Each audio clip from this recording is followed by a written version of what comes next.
Dogmatismo do senso comum. De acordo com o senso comum, o dogmatismo designa as certezas não questionadas do nosso cotidiano. De posto que supõe verdadeiro, a pessoa fixa-se na certeza e abdica da dúvida. O mundo muda, os acontecimentos sucedem e o dogmático permanece petrificado diante dos conhecimentos que recebeu como algo acabado.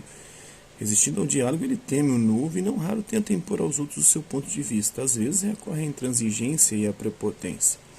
Na política, o dogmatismo nega o pluralismo, isto é, a aceitação da possibilidade de diferentes pontos de vista, e abre caminho para a doutrina oficial do Estado, do Partido Único. O que ocorre nas ditaduras, com todas as suas decorrências, como a censura e a repressão. Para refletir, discuta com um colega sobre algumas formas de dogmatismo presente no meio em que vocês vivem. Existem muitas, Tem gente que não aceita a diferença ou diferente, as opiniões divergentes. Dogmatismo filosófico. A filosofia sempre respondeu criticamente às opiniões não refletidas. Como então falar em dogmatismo filosófico? O dogmatismo filosófico, porém, não tem o sentido pejorativo atribuído ao dogmatismo acrítico do senso comum. A filosofia dogmática serve para identificar os filósofos que estão convencidos de que a razão pode alcançar a certeza absoluta. Como veremos a seguir, o filósofo escocês, o David Hume, que viveu entre 1711 e 1776, no século XVIII, colocou em questão nossa capacidade de atingir certezas absolutas.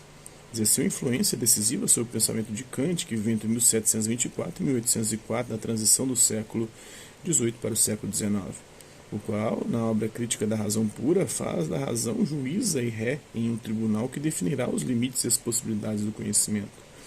Por isso, a filosofia kantiana é também denominada criticismo. Kant concluiu que podemos conhecer apenas os fenômenos, e não as coisas tal como são em si. E o que são fenômenos? Vem do grego phainomeno, que é aquilo que aparece para nós, a aparência. Nós não conhecemos a essência, só a aparência. Embora fosse um homem religioso, Kant defendeu que não somos capazes de conhecer racionalmente as verdades metafísicas religiosas, como o que é a liberdade, a alma e Deus, definições que estão além da experiência sensível. Vale observar que não se trata propriamente de ceticismo, do grego skepsis, quer dizer investigação, questionamento, dúvida. Para Kant, os filósofos anteriores a ele não acordaram do sono dogmático, no sentido de ainda confiarem de maneira inquestionável no poder que a razão tem de conhecer. Entre esses filósofos estaria o Descartes, que, como vimos, tinha em vista alcançar a verdade indubitável, impassível de ser duvidada. Os ceticismos céticos observam a realidade e ponderam com minúcia e profundidade, mas alguns deles concluem não ser possível atingir o conhecimento certo e seguro. Essa impossibilidade refere-se aos casos mais radicais de ceticismo, embora as tendências moderadas sejam mais comuns. Nestas, o cético suspende provisoriamente qualquer juízo ou admite apenas uma forma restrita de conhecimento para identificar os limites de apreensão da verdade. Vejamos alguns representantes do ceticismo. Gorgias, na antiguidade grega, o filósofo sofista Gorgias de Leontini, que viveu no século V a.C., mestre da retórica e da oratória, que é a arte de falar bem, como é ser qualquer um de qualquer coisa, bastante saber usar as palavras. Ele desenvolveu 3 teses. O ser não existe. Se existisse alguma coisa, não poderíamos conhecê-la. Se a conhecêssemos, não poderíamos comunicá-la aos outros. Nessas 3 teses, o Gorgias separa o ser, o pensar e o dizer. Desse modo, critica os pensadores que identificam o pensamento acerca do real com a realidade das coisas. O seu ceticismo é uma maneira de dizer que o ser não se deixa desvelar ou se conhecer pelo pensamento, pela razão. Pirro, o grande representante do ceticismo, foi outro grego, o Pirro de Élida, que veio entre 360 e 270 a.C., entre os séculos IV e III a.C. Ao acompanhar o imperador macedônico, o Alexandre Magno, em suas expedições de conquista, o Pirro teve a oportunidade de conhecer povos com valores e crenças diferentes das suas. Como geralmente fazem os céticos, confrontou a diversidade de convicções, bem como as filosofias contraditórias, abstendo-se, no entanto, de aderir a qualquer certeza. Para Pirro, a atitude coerente do sábio é a suspensão do juízo e, como consequência prática, a aceitação com serenidade do fato de não poder discernir o verdadeiro do falso. Ainda o aspecto epistemológico, para ele, essa postura tem um caráter ético, porque aqueles que se prendem a verdades indiscutíveis estão fadados à infelicidade, já que tudo é incerto e fugaz. Platão, a Academia de Platão foi a primeira instituição grega de nível superior reunindo intelectuais de diversas áreas para intensos debates filosóficos.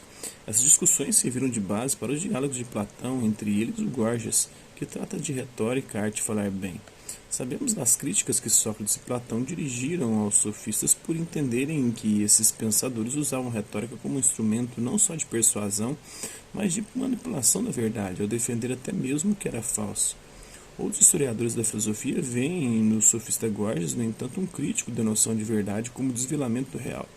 Como para Gorgias, se não se deixa desvelar pelo pensamento, resta-lhe o caminho pelo qual a razão busca iluminar os fatos sem chegar a uma conclusão. Vamos discutir, né? A retórica é ainda hoje um instrumento ambíguo, né? Tanto pode estar a serviço da conscientização como da manipulação de ideias. Outros céticos. No Renascimento, o filósofo francês Michel de Montaigne, que viveu entre 1533 e 1592, no século XVI, assumiu posições céticas ao se opor ao pensamento medieval.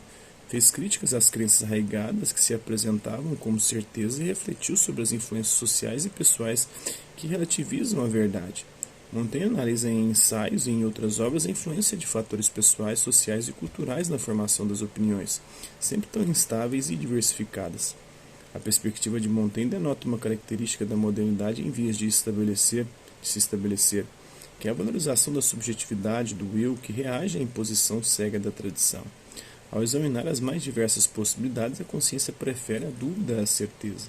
É notável a posição de Montaigne que, em pleno período pós-descoberta do Novo Mundo, discorda das opiniões daqueles que, numa visão etnocêntrica e eurocêntrica, chamam os povos nativos de bárbaros e selvagens por praticarem o canibalismo. Cada qual considera bárbaro o que não se pratica em sua terra. É natural, porque só podemos julgar da verdade e da razão de ser das coisas pelo exemplo e pela ideia dos usos e costumes do país em que vivemos, segundo Michel de Montaigne em seus ensaios. No século XVIII, David Hume adotou um ceticismo atenuado ao referir-se às crenças que nos orientam no cotidiano. Elas são de natureza teórica ou prática e podem ser corretas ou incorretas. Quando uma bola de bilhar bate em outra e a movimenta, por exemplo, tendemos a aceitar o princípio da causalidade. Uma bola é a causa do movimento da outra, que é seu efeito. Trata-se, porém, de uma crença que resulta da conjunção habitual entre um objeto e outro. Dentre os brasileiros, o filósofo Oswaldo Porchat Pereira, que nasceu em 1963, é um representante do neopirronismo. Para ele, nossa visão do mundo não passa de uma racionalização precária, provisória, relativa. Assim ele diz, visão do mundo que se reconhece sujeito a uma evolução permanente que exigirá por isso mesmo uma revisão constante. Ao antigo conflito das verdades substitui agora o diálogo desses pontos de vista e dessas perspectivas. Mantém-se a aposta no caráter intersubjetivo da racionalidade. Mercê de sua postura cética, a filosofia se pode pensar sob o prisma da comunicação, da conversa e da relatividade. E, assim pensada, ela pode contribuir muito para favorecer o entendimento entre os homens. Tendo destruído as suas verdades, ela poderá eventualmente ensiná-los a conviver com as suas diferenças. Isso está na vida comum e ceticismo do Oswaldo Porchat Pereira. Para saber mais, não confunda a noção de crença em Hume com a crença religiosa. Para ele, a crença é o conhecimento que não se pode comprovar racionalmente, mas é aceito com base na probabilidade. Então, o que nós conhecemos só a probabilidade, jamais a certeza absoluta. Já a crença religiosa depende de uma verdade revelada pela divindade e é aceita sem contestação, geralmente um dogma, uma verdade absoluta. Espero que vocês tenham gostado do vídeo. Quem curtiu, dá um like, quem não curtiu, dá um dislike. Se recebe pelo conteúdo do canal, só se inscrever e ativar o sininho das próximas notificações. Hasta la vista, babies, e até a próxima.